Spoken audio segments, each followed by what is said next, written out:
I'm Sonya Morton Firth, and you're tuned in to the Sonya Morton Firth Show.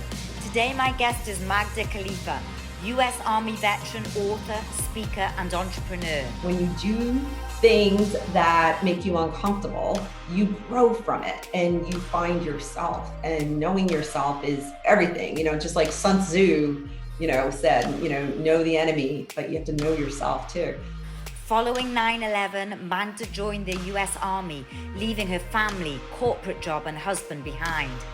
And I believe at that point, my being a female got under their skin, because I was like, let's go. I was kind of driving forth, like we should be out there, volunteering, if you will, for the units that we supported to go out and support them when they needed more people and stuff. They didn't like that. They didn't want to do that. They didn't want to even be there. So that being said, it did, cause friction and definitely cause challenges for me. And, and I talk about it in my book, like some of like the the mindset of some of the folks. Shouldn't you be home with your husband? I'm still married at the time, having babies. We find out from Magda what it takes for a woman to fight for her country, and how she's turned her life around, and what advice she gives people to help overcome their own struggles. I'm really looking forward to getting into your story, and I've read so much about you, and I've been wanting to get you on my show for a while. As much as anything, as a woman, as a female that's been in the combat zone, to me that means so much. But before we get started on your journey, can you tell my audience who you are and what you do now? Yes, Sonia. So I grew up in the New York City area.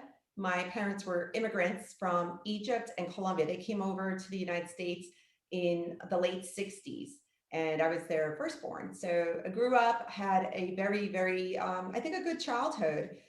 We were surrounded by the best city on earth, lots of opportunity, lots of diversity, just a lot going on. And I married young. I married at 20. As soon as I graduated college, we got married and, started a career in actually working in Wall Street as a recruiter for information technology, computer professionals. And this was 1995. So from there, how did you get to the point, which is really what I like to look at, to you joining the military? Because it sounds like you had a wonderful life, very comfortable life, to go from that to serving in the US Army. Mm-hmm. So we did. We had a comfortable life. I don't know. We were middle class, whatnot, but life was good. We were both employed. We had money to do things. And one day we woke up. I was married at the time. We woke up and we saw what happened first on TV. A plane had hit the World Trade Center, the first plane. Well, here's the thing. My husband had an office in the World Trade Center. He worked for a company called Aon. They were on the 101st floor. So he mobilized. He wasn't in that particular, like he would go between 3 different locations. So he wasn't in New York City that day. So things moved very quickly. And as all those of us who studied history or were around at that time, we knew how quickly things happened. The second attack came in. And I have to say, it was a very, very shocking time. How long was it from that point, you witnessing all that, to you deciding to go and join up? So I went through the shock period initially. There was so much going on. My I had family members who were in the city, and like we lost cell phone communications with them. This was 2001. We didn't have as many towers all over the place, and there were towers on top of the World Trade Center. So we lost communications with them.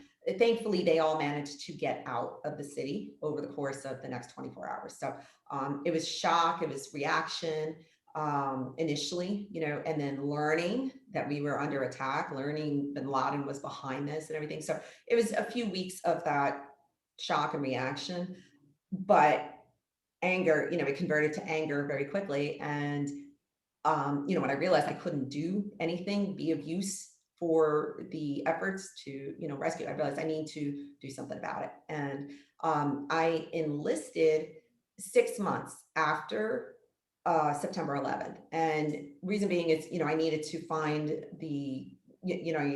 I mean, some people do walk into the recruiter's office and take the first job that they can get, but I didn't want to sit behind a desk. I wanted to go to the war effort, like put me to use. Like I'm leaving everything behind for a reason. Like I'm intentional about it, so I had to find the right recruiter that had, it turned out to be, a position in the Special Operations Command. It was the only reserve position in Special Operations Command. We call it civil affairs. So from what he explained, you deploy in peacetime, wartime, you would be gainfully employed. So that motivated me because, again, to leave everything behind, I wanted to be sure that I would be outside the wire, as the quote, goes, meaning like in the action, doing whatever I could do. So, so it was in March of 2002 that I formally enlisted, but the first date they could get me, my basic training was in October. But that gave me time to get my affairs in order, and and I was ready to go. So I entered, training in October. Went to Fort Jackson, South Carolina, and then to North Carolina, Fort Bragg, North Carolina, for my specialized training. And then from there, waited for I didn't sit and wait. I went back to my home unit in Staten Island, New York, and I said, when is the, next rotation going to Iraq, or to Afghanistan or Iraq? And, it turned out that they had an Iraq deployment coming up. So that was with a unit in, because I find this fascinating. It's where did your drive and that warrior spirit come from? I mean, it's one thing, I watch films and I get this sort of, right, I want to fight, and I've got a warrior in me, and I'm sure a lot of people see atrocities and they want to do something about it, but 9 times out of 10 they don't do anything about it. They'll sit there and they'll think about it and they'll want to do something about it, but they never take action. But I'm trying to understand, you actually took action and went and signed up. Did you always have that inner drive, that determination to sort of fight? Yeah, well, so I think I've always been a person who had to take action to, I'll say the word survive. So, I wrote about it in my book. I was, picked on as a child at school, bullied is the term, So, when you don't have anybody there, is from such a young age, having your back, you have a choice. You can be the victim or you can own it and search forth. And you kind of develop that like, hey, I'm in control, or if I'm going to have any impact on the outcome, I have to do something, So, I mean, I'm sure that was part of it, that, and then also living in an environment, the North Jersey area, North Jersey was like, the sixth borough of New York City, it's very competitive. It's, you get run over if you don't get out of the way. So you want to move faster. And that was just the environment. And I'm very grateful for having grown up in that environment because, I think it kind of set the tone for me to be an action taker. I believe that's where it came from. That, and then also to my upbringing, my parents, 2 very different cultures, Egypt and Colombia, coming over in their late 30s, or well, actually around 30s, I guess, 30, 31 or so, when they came over. So they were go-getters in their own right. And, my father was educated, so he came over and he was a male, in the late 60s. My mom grew up very poor and she didn't have the education. And she was a female, so she had her own challenges, coming over. So just seeing the example of both of them, they're very similar in many ways. They just wanted a better life, and they wanted a better life for their kids. And Dad would always tell us, he's like, you are blessed to be born in this country, land of the free, home of the brave, and land of opportunity. And I remember hearing those things, and it just kind of set the bar for going forth and never just feeling comfortable and settled and relaxed, So I think just a combination where I grew up and having, like in my household, how, the examples that I had, the leadership my parents set forth, as well. I think all of that just kind of helped form who I was, and then experiences I had. It's funny. I stand very tall at 60 inches, so 5 foot. I'm making a joke, but the thing is, I never looked at myself as small or short or having it, but then at the same point, I would always put myself in rooms, if you will, like even with the military, the majority of the military is not 5 foot tall. No, not at all. And the majority of the military, certainly not in the UK, and I guess it might be slightly different in the US. The majority of them are men. And look, I'm looking at a very beautiful, stylish, glamorous woman. It doesn't bring the stereotype is not army gear, you with a gun in your hand. Now, I don't believe in stereotypes anyway. What I've learned from you is you're very driven anyway. What was it like being a woman in a combat zone? Did you find that difficult in itself? Well, so to finish that point, like I never looked at myself as different. And maybe I had to work a little harder, physically to keep up with the guys. But I remember when we were training right before we went to war the first time, keeping up and leading some of them because I was so committed. Even though they were bigger and stronger and had longer legs, and it didn't matter. Like I just wanted to be the best soldier I could be. Well, so this is where it presented a challenge, more so on my second tour. By that point, so I went over in 2004 and then came back for about a year and said, send me again. And I went over in 2006 for another year. And again, I wasn't with my organic home unit. I was with another unit, who didn't know me. I wasn't one of theirs, so to speak, And at that point in the war, it was right pre-surge. So they were pulling people that did not want to be there. We have something called IRR, Individual Ready Reserve. So a lot of the leaders, the officers were being plucked out of their civilian, lives essentially and said, hey, your number's up, go. And a lot of them did not want to be there. A lot of them were outstanding leaders, but, unfortunately I converged with some who were not. And, and that's the reality. That's everywhere. And that's timeless, So that presented a challenge. And I believe at that point, my being a female got under their skin because I was like, let's go. I was kind of driving forth, like we should be out there, volunteering, if you will, for the units that we supported to go out and support them when they needed more people and stuff. They didn't like that. They didn't want to do that. They didn't want to even be there. So that being said, it did, cause friction and definitely cause challenges for me. And, and I talk about in my book, like some of like the the mindset of some of the folks. Shouldn't you be home with your husband? I was still married at the time, having babies. Like, really, dude? Like we're in like 2006. Yeah, I'm like, I just didn't understand that. I'm like, and how did that make you feel? I mean, I didn't understand it. I'm like, what the heck? I'm like, we were just attacked. Like there should be more people here who want to be here to fight and defend our freedoms. And, I just didn't understand that because I didn't grow up with that whole, oh, you're a woman, therefore, you have to go this lane in life. I didn't grow up with that. I was always empowered. Like that was how I was raised. So to hear that, to have that culture clash. And again, it wasn't with anyone because I worked with outstanding soldiers who just looked at me. I'm a soldier. I did my job, showed up. That's what it was. So like, let's roll. Let's do this mission. But it was something like that just came out of nowhere. And, it presented challenges for sure, especially when some of those folks were your leadership, And I learned, obviously, I know now in life that when people throw heat your way, it's a reflection of themselves. And, I learned that, I'm a very strong woman. I've always been a very strong woman. And that, people either love you or hate you, so you roll with now, obviously when you're in the military, you get what you get.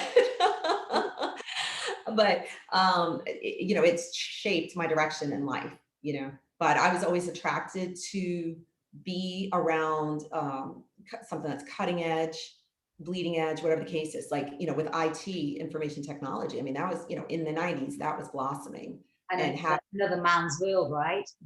absolutely, A absolutely. dominated world. Mhm. Oh yeah, hired, somebody from another department to come into our department because he was in a different part of technology, and he was great. I'm like, come on over, you'll love this, you'll grow, you'll develop yourself and everything. He was so excited, and as soon as he got in there, he hated and resented the fact that his boss was me, a female. And I'm like, I don't get it. Like, I'm the one who gave you this opportunity. And he, caused a lot of drama in the office. But again, I realized I'm a magnet for these, insecure men. I don't get it. So it's like, but what doesn't kill you makes you stronger. It sucks. Like when you don't see it coming, you're like, really, I have to deal with this? Like, instead of dealing on like big issues where you can make an impact, you have to deal with that. But at this point, like, it's so funny. Like, I could just, whenever I meet someone, I could just tell right away, the balance of whatever relationship, be it professional or personal, whatever the case is, because I know who I am and I've been tested and proven so many times over life. But I wouldn't have done that if I didn't seek to improve myself, seek to get out of my comfort zone, and find resilience and strength and tenacity within myself, my core self, going back to when I was a 9-year-old little girl on the concrete playground. It's just one of those things. So it's just kind of, we're the accumulation of our experiences. I'm smiling because you're going back to the little girl in the playground, and I believe that's where it all starts, really. We can take our lives back to our childhood, and that forms the voids that we have today, and the strengths begin from there. Magda, going back to the end of your tour, you'd finished in Iraq on the second tour. What was the tipping point after you left the military that you knew something was up, that you knew something was wrong inside? I'm sorry that you felt something was wrong. You'd left the military after your second tour, and you got back home. Sure. So it was anytime someone's in a vacuum environment. I've never been in prison, but I would imagine being in prison for many years, and then being let out into a civilian environment. It's a vacuum. You go from a very controlled environment. Sure, lots of threats there, but it's still a vacuum from society at large. So in our case, deployment, you're there, your survival mode is totally different than what you experience coming back to the civilian world. So anytime you come from that environment or transition over, there are going to be challenges for sure. So, at the time, 2007, there really wasn't much guidance or resource for how to properly transition out. I've spoken to a lot of UK veterans, and look, I've never served, but I've got a great affinity with people that have, and I interview a lot of veterans. And here in the UK, as far as I can see, and I've spoken to veterans, we don't get, certainly back in the day, they don't get a lot of help at all. And there's a body that's set up, but you're sort of given the basics, and then there you go, fend for yourself, sort of thing. Exactly. Well, if you look at the mission of the DoD, it's to fight wars, and you're no longer useful when you're exiting, so they're going to do the minimum, check the box. Okay, peace out later. So they not even check. I mean, look, you've been through not only, physical struggles, but mentally, it's got to have affected you as well.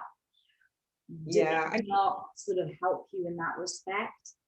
I don't know what they're doing now, but I know in 2007, there was none of that. It was, go connect with the VA, and like, that's that, like that. What's the VA? Just I'm sorry, Veterans Administration. That's for the, and all. I thought, hey, I've got my arms, my legs, my vision. I wasn't burned. I'm physically fine. I thought. I'm physically fine, I thought. So I just moved on to like, what am I going to do next? So yeah, there was no guidance at the time. So like many vets coming back, at least back then, I had a lot of issues to sort through. I needed to deflate, because just a few weeks prior, it was peak of the surge, and we were, going out on missions, and in where the enemy was all over the place, and fighting and losing men left and right, men and women, but I say men, soldiers, and it was intense, and I remember, I think it was a couple days into that 1 week of processing that we had back at Fort Bragg before we exited. I remember being in a trailer looking up at the television and seeing that two VBIDs, uh, dump trucks with explosives had come into an area, and they identified the general area and killed numerous US soldiers. Well, I knew the area because that's just where we were. And that's the greater unit we were attached to. So you're all out of sorts. At that point, you're like, wait a minute, you didn't want to come back, but you don't control the day you come back. It's not like, I'd like to stay a few more days, like that's just not how the military works. So, but it was, that's terrible. You're like, those are the people we were just serving with, and then of course, Did you lose anyone that was close to you? yeah. I mean, they literally were the same unit. So there was that. And then communications was any time, we had KIA, killed in action, their communications lines went down. Now, granted, this was 2007, like people weren't deploying with cell phones. Like, I don't know, I think they do today. I don't know. But like, so I was cut off from my friends who were there, who were, so I didn't know the exact names of who it was, but I mean, it was very uncomfortable. It was very uncomfortable. It was hard, and I'm like, you felt like you left them behind, even though it wasn't your choice, Yeah. you should have been there with them. Or, and then later on you had the guilt of like, why did I make it back? I could have been on that mission, but I wasn't, So those were things that it took years for me to work through. Thankfully, I have worked through all that. Like I have context and contrast to be able to understand life and experiences and how you push through and how we're all going to go through things, but you don't want to let it hold you back from becoming the best version of yourself, so I've grown a lot, I've evolved a lot, and have found a way to share my struggles with others and share the solutions and the success path I took to push forth. How did you turn your life around? What was sort of, first of all, what was your low point? Did you recognize that there was something wrong in you? Was it mentally? Was it physically that you were seeing anything? It was a combination of both. Again, like I left, Fort Bragg, hey, I'm fine, I've got my arms, my legs, da, da, da. But I knew I changed, and I started experiencing, health issues, physical health issues, right? And then, obviously realized, I mean, maybe it wasn't so recognizable to me right away, but I was not the same person that I was before. I was like, I used to be a social butterfly. We were married, I alluded to that in the beginning, like we had a good social life, and life was fun and good. And, I just had a great outlook, and now I was a completely different person. And I didn't understand why. I mean, it makes sense. Obviously your experiences are going to change who you are, but it was not a positive experience. And I essentially lived reclusively, but functionally for many years. So were you married? Because I know you were married before. we got divorced. Yeah, we got divorced. Started the process, I think it was on my second tour, but when I got back, it was finalized. So I found myself, back from 2 years of war, no family. There were issues in my family as well, but I've forgiven them, of course, because I know I was not the same person that I was before I left. And like, nobody really understood. This was kind of like an unprecedented time in that period of time. I mean, that, large scale war operations. And I get it, so there was your husband, not lost, but you divorced right. your husband, your family, you've got back from war, and you're basically on your own, and have become a bit of a recluse. 100%. I lived alone. I eventually got rented first and bought a condo. in a quiet neighborhood. And I worked during the day as a defense contractor. So I was on a military base. I had my job to do. I was in the training department, and I could feel a little safe because I had a lot of former, veterans who were now working as contractors around me, and we were serving the Navy. So that was like my safe spot. So I did that for a period of about 5 years. But personally, I was, existing. I was existing, but I wasn't really living, and I was a shell of the person that I once was.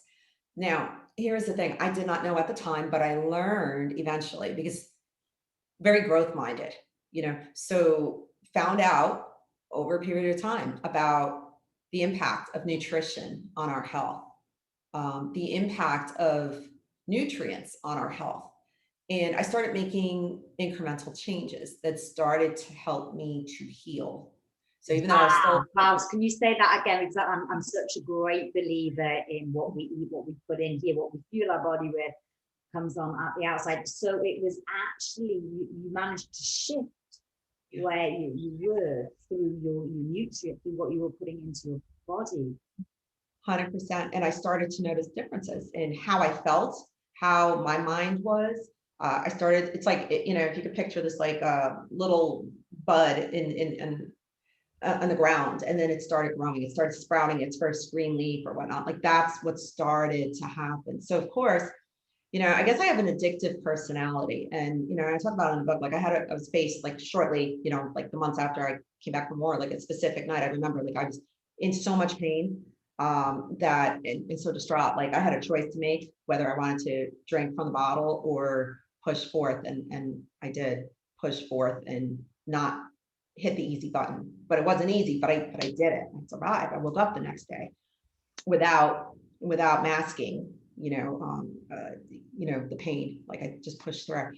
And so fast forward, I started learning about these nuggets. So all of a sudden I sunk into, or I dove into that world, which was still very new, in 2011, 2012. You had the CrossFit movement start to really gain traction. The paleo movement, so on and so forth. So I started learning and understanding the science behind all of this, behind nutrition and the science of exercise as well. So I started creating high performance lifestyle habits in my life that helped me heal and that helped me optimize the good things I already had going for me.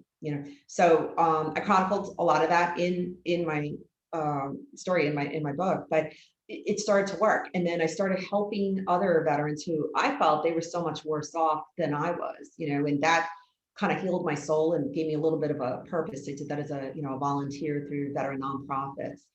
And eventually I started my own business, a service-based business, because I wasn't fulfilled anymore working as a contractor, because now I was coming back to life.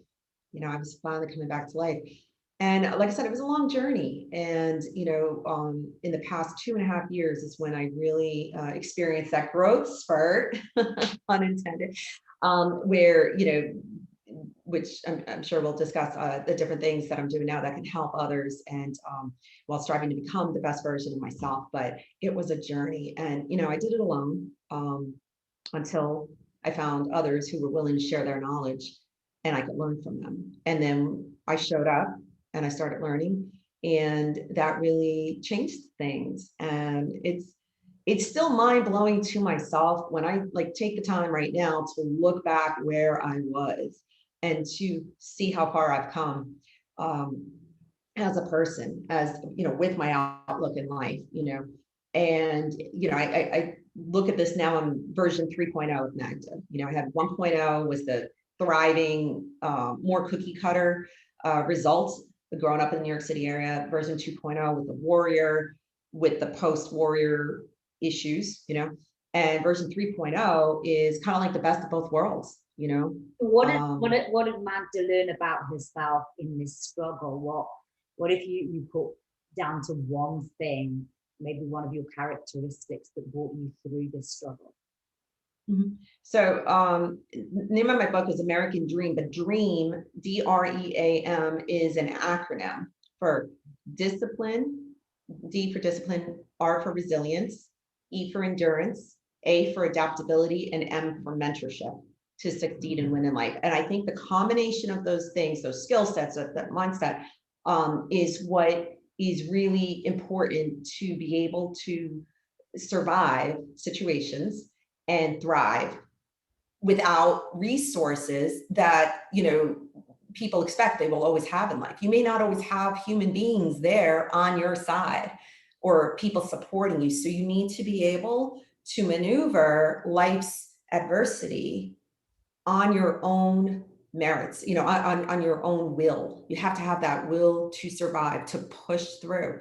And if you do, you can handle anything. You become limitless and unstoppable. Now, there may, And that, Mhm. so I was just going to say there may be people watching this thinking, well, that's all very well for you to say you're a strong, independent warrior woman. But if they're looking at this and they're maybe at the bottom of they're at the bottom, that low point in life, what sort of things would you say to them to be able to turn their life around? Some things that are maybe easy things to start with. Sure. Well, nothing is going to happen. They can go through the motions, but if they haven't made that commitment to themselves, don't waste your time. Don't waste your time. Here's the thing. Not every single person in the world is going to have this evolution and this growth. It's just a fact. But if they do, make that commitment first, you know, write it down, speak it into existence. Okay. Doors are going to start opening. So the first thing is to make that commitment. The second thing is, even if you don't believe you have a clear pathway or don't understand the entire context of your situation, you will always grow if you put yourself in an uncomfortable situation. Fact. So seek that. Find an uncomfortable situation. If you're an introvert, get in a room where you need to speak. If you feel intimidated by certain types of people, be around them. Be around them. Make yourself uncomfortable. You can go through, a physical type of endeavor that makes you uncomfortable, something you haven't done before, a challenge, something athletic, whatever the case is. There's so much out there. Like, we can all grow. No one has reached all of their lids. I mean, no one in the history of the planet. Like, there's always so much more. We have a lot of great people, but like, we can all become even greater, so that's the thing. I mean, we're human beings, we're imperfect, like, when you do things that make you uncomfortable, you grow from it and you find yourself, and knowing yourself is everything, just like Sun Tzu, said, know the enemy, but you have to know yourself too. And I think that's been my strongest asset in life, is, I guess, from a very young age, is knowing myself, because I made that choice to be a survivor and not a victim. Like, just never did the victim. I love that, and I absolutely go by that. There's no point in having a victim mentality. We've all been through pain in our lives, and in varying degrees for different people, but we've all felt some sort of pain, whether it's physical or mental. And it's how you choose to react to that pain that defines us, right? We all have pain, but we can choose to suffer. That's how I sort of see it. And that victim mentality is not going to push you forward in life. Magda, we could carry on talking for ages. I just want to get down a little bit down to your business that you're now running, and your fragrance program and the triangle. Can you tell me a little bit about that? So we're in 2021 mid-year, so a little over 2 years ago, by immersing myself in personal development and growth, I heard things that made sense to me, and I realized I have value to help others, and I needed to share my story. So all of a sudden, all that reclusivity, that story, I wrote a book and shared it. I shared it. So in the process of writing a book, and I'm sure you've talked to many authors, like, when you're writing, especially a memoir, you discover things about yourself in the process. And, because I was channeling, things I hadn't thought about in 40 years or whatnot.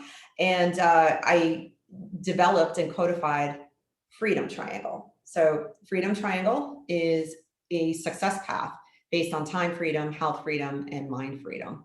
And I discussed how I discovered my Freedom Triangle over the course of many years. And, I published the book and sent it on its way. And a few months later, I realized, not everybody reads books. So how am I going to help others, really, really help others if I don't attract more people to learn about Freedom Triangle? So I thought, all right, you know what? You need to grow as a business person. You need to get in the product space and fragrance. Why? Men and women can buy fragrance, and fragrance can be accessible worldwide. So the fragrance line, Triangle Fragrance, was inspired by Freedom Triangle. So each bottle of Freedom Triangle, like I have one of the 6 fragrances. This is called Freedom. And inside of it, it has a self-help card. And this self-help card, both the story in the back and the story on the card. Yeah, there's that Freedom Triangle. They're collectible cards.